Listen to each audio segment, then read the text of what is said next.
And welcome back to the OHL podcast, everybody. I am your host, Buckeye Boggs, aka the Podfather. Do us a big favor here and smash that like button right now. Subscribe to the channel, absolutely helps us, please. Consider doing that here as we dive into the big news from today, reported first by Buckeye Scoop, giving them credit for this, absolutely. Uh, they are reporting that Brian Hartline has been named the offensive coordinator at Ohio State, replacing Chip Kelly, who has departed the Buckeyes for the same position of the Oakland Raiders, getting a significant pay bump. 2 million to 6 million. Let's start right there. Let's start with Chip Kelly before we dive into the remainder of this video, talking about all the news that Buckeye Scoop is reporting and the rumors that are out there surrounding the offensive line coach, the quarterback coach, and the defensive staff for the Buckeyes. So Chip Kelly's here for one season. Leaves was making upwards of $2 million at Ohio State to be here with Ryan, his good buddy Ryan Day, who's from his quarterback coaching tree. And Chip Kelly was well documented that was Ryan's mentor, and so he comes here for a season, calls plays for Ryan. Ryan admits that he needed to find someone he could trust to be a play caller, so that he could do everything else that is involved as the head coach at Ohio State. And Chip Kelly was that guy. And sure enough, and of course this was after he had hired Bill O'Brien, who then left a couple weeks later for the head coaching job at Boston College. Chip now is going to be the offensive coordinator back in the NFL for the Las Vegas Raiders. Uh, it goes from 2 million to 6 million. Let's not try to make this something that it's not. Dude is making so much more money. I think he's going to be the highest paid offensive coordinator in the NFL by far. You'd be a dummy not to take that job and make $6 million. It's what he made as a head coach when he was the head coach for the Eagles, and now he's making that as an offensive coordinator in the NFL. Obviously, Ohio State's not going to try to match that, and so Chip leaves for the NFL. And I think Ryan Day, obviously, as he stated earlier today on a podcast there with Fox, hey man, thanks, appreciate you. We'll share a beer down the road, talk about the good times we had coaching with each other at Ohio State when we won a national championship. So yeah, absolutely. No hard feelings. Understand it completely. You'd be a dummy not to take the position. Uh, go be great in the NFL, right? And maybe somewhat someday down the road, Day and Kelly can pass and once again and coach on the same team again down the road. Who knows? But no one's sitting here upset that Chip Kelly left. And by the way, he didn't leave in the same way that Jim Knowles left, even though Jim Knowles took a little bit of a pay increase as well from 2 to 3.1 million. However, it's been reported that Ohio State offered him 2.7 and then he left and got all upset, and it was like you didn't even give Ryan Day another opportunity to match that 3.1 if that was indeed what you totally wanted. And good riddance, right? The drama around that, something that you would see from middle school girls. Come on, bro. Like, come on, seriously. So yeah, have fun with that in Happy Valley. It's going to be fun to root against him come next season. Chip Kelly's situation completely different, but that means there's a vacancy, and that vacancy obviously is at the offensive coordinator position. And then, of course, Justin Frye leaves for the NFL as well. He interviewed with the Bears, and then he interviews and gets the job for the Cardinals. So Justin Frye goes to the NFL. Now you have a OC slash quarterbacks coach vacancy that Kelly leaves, and you have the offensive line vacancy. So two positions you need to fill on the offensive side. And then Scoop reports today that Brian Hartline is going to be the new OC. Now, if you go to Ohio State's website, he is in title co-offensive coordinator already. But everybody knows he was not the one calling the plays. Chip Kelly was the one calling the plays. And before Chip Kelly got here, Ryan Day was the one calling the plays, despite the fact Brian Hartline was in title, in theory, offensive coordinator, or at least co-offensive coordinator, or as some people are calling it, the passing game coordinator. Um, is he going to call plays now that apparently he's going to be the OC? Um, Kirk and Nevada Buck are saying that they think yes, he is.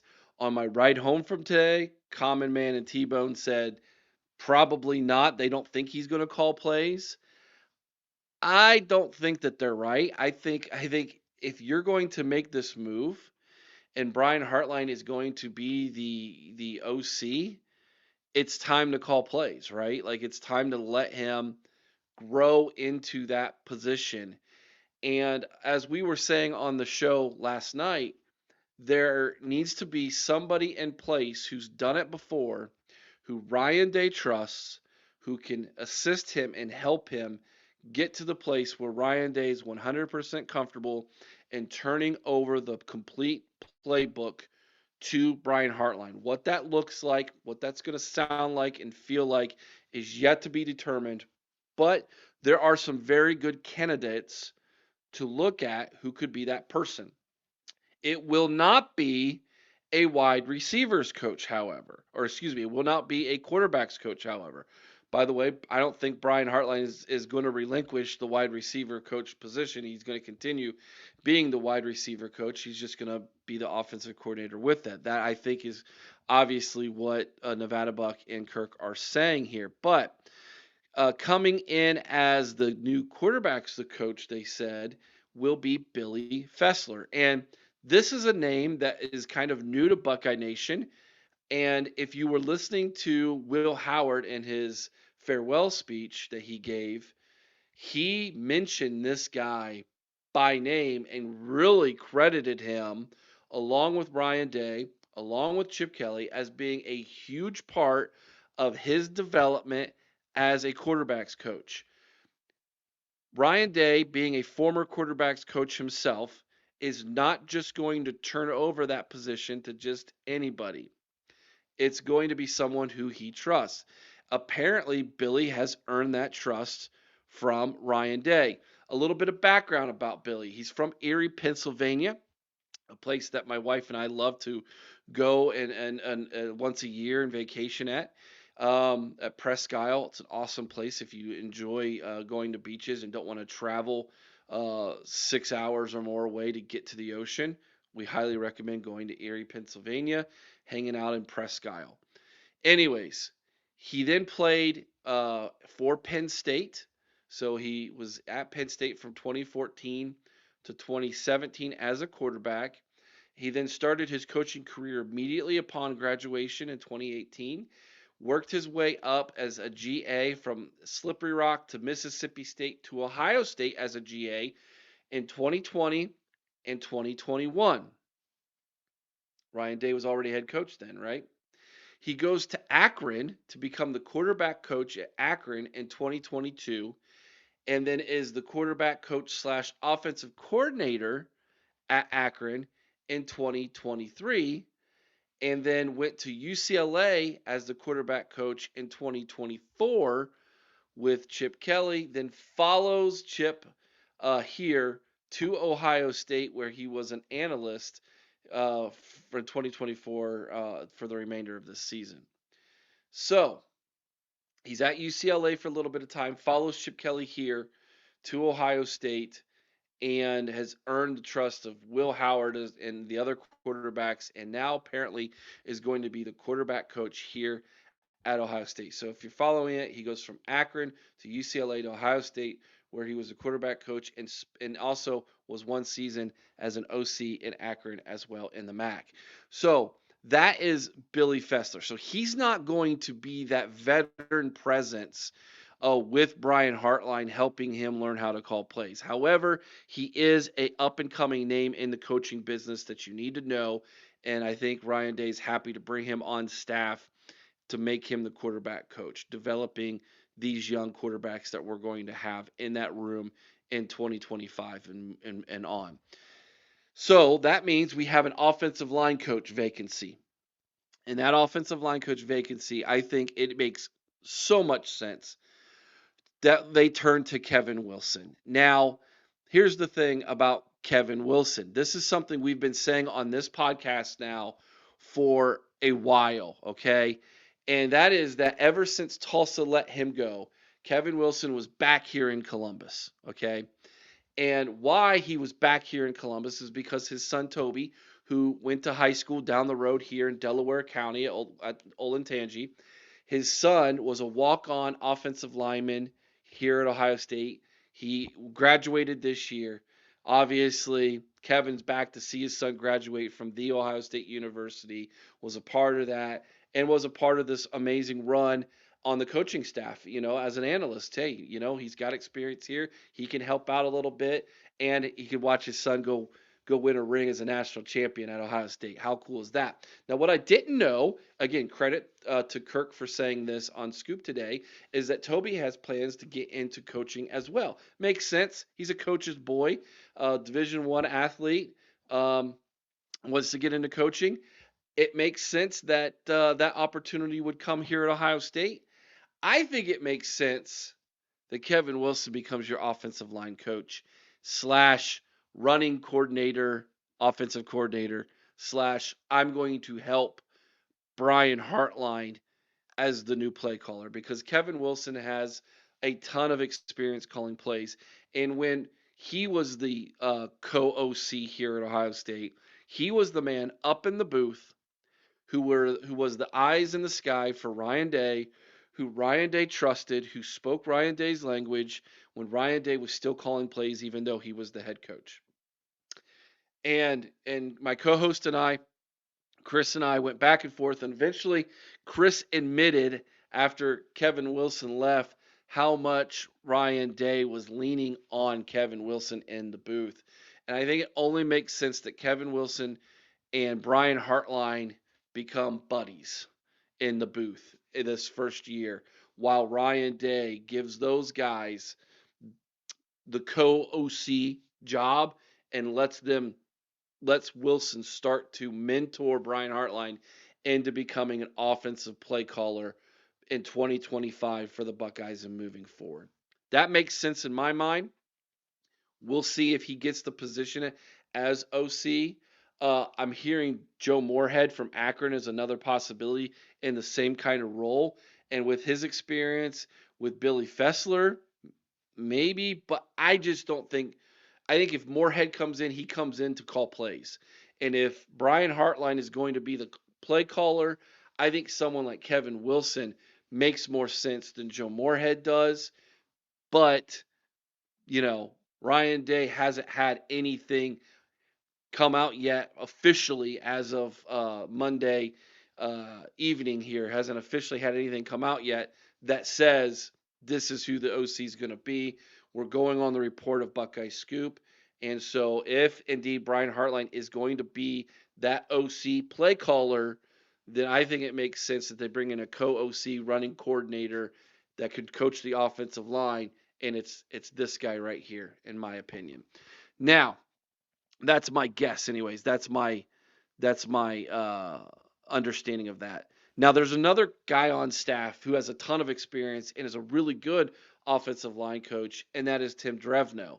Now, Drevno, who a lot of people thought had the opportunity to fill in as that offensive line coach, um, he also has some OC experience, if you will, but not to the extent that Kevin Wilson does or Joe Moorhead does. He's more of a traditional O line coach. And so if you were going to go with a Joe Moorhead as your OC and you leave Brian Hartline as just your wide receiver coach slash will give you the title as offensive passing game coordinator, but you're not going to call plays, then maybe Drevno slips down in the as the offensive line coach full time.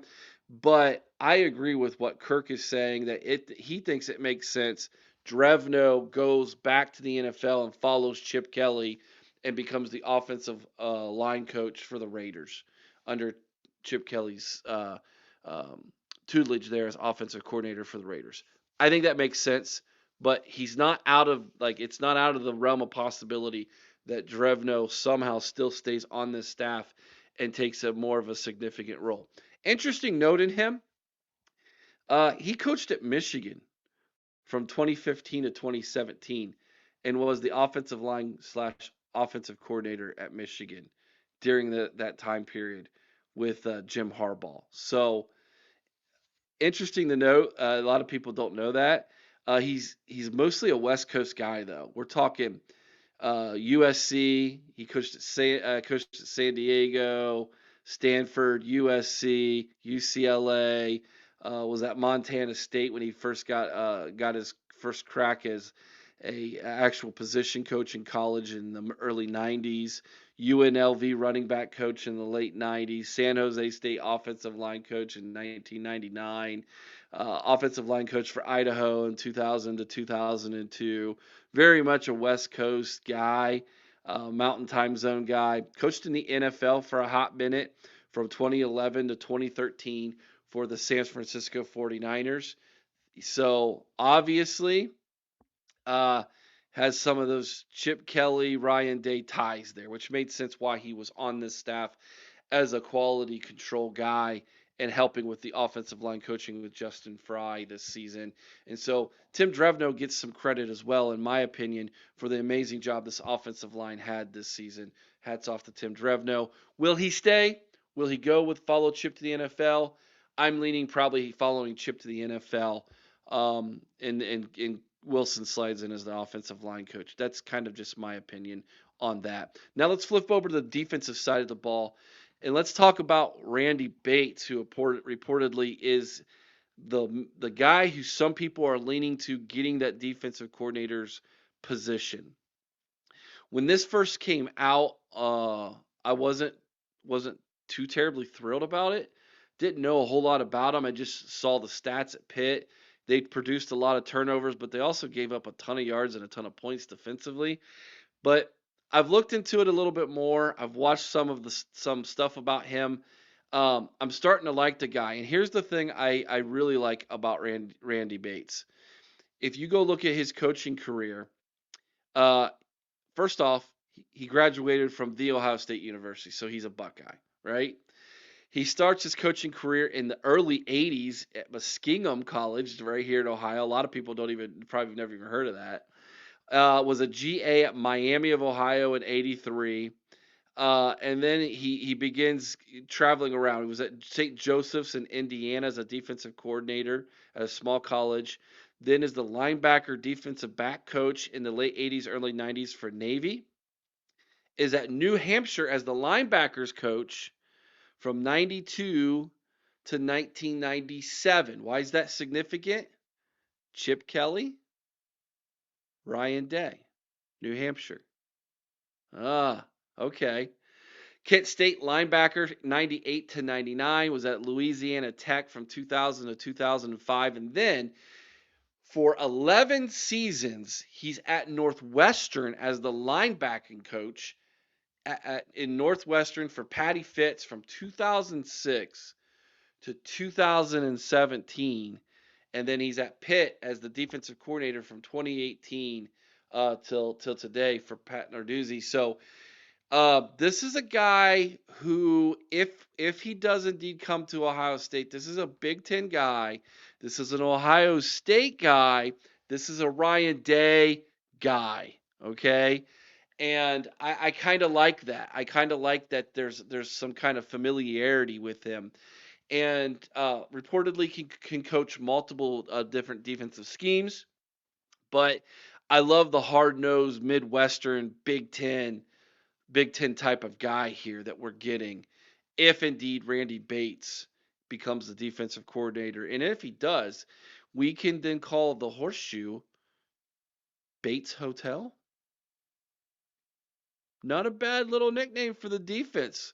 If the defense is locking down everybody, welcome to Bates Hotel, right? I kind of like that. So we'll see if he gets it. Still waiting for the official word on that, but it does sound like that might be the way Ryan Day's leaning here.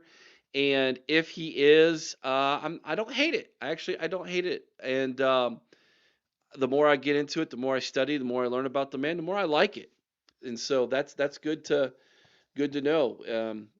So that's what I'm hearing. That's the news and rumors for today, Buckeye Nation. Let me know your thoughts in the comments section below. What about these guys? Um, Brian Hartline is OC. Kevin Wilson possibly becoming the O-line coach. Billy Fessler reported being the new quarterbacks coach. Randy Bates reportedly becoming the new defensive coordinator. Do you like these moves? Do you hate them? Why do you hate them if you do? Let me know what you think in the comments section below. And again, if you haven't already, please hit the thumbs up button, like this video, and please subscribe to the channel if you have not already.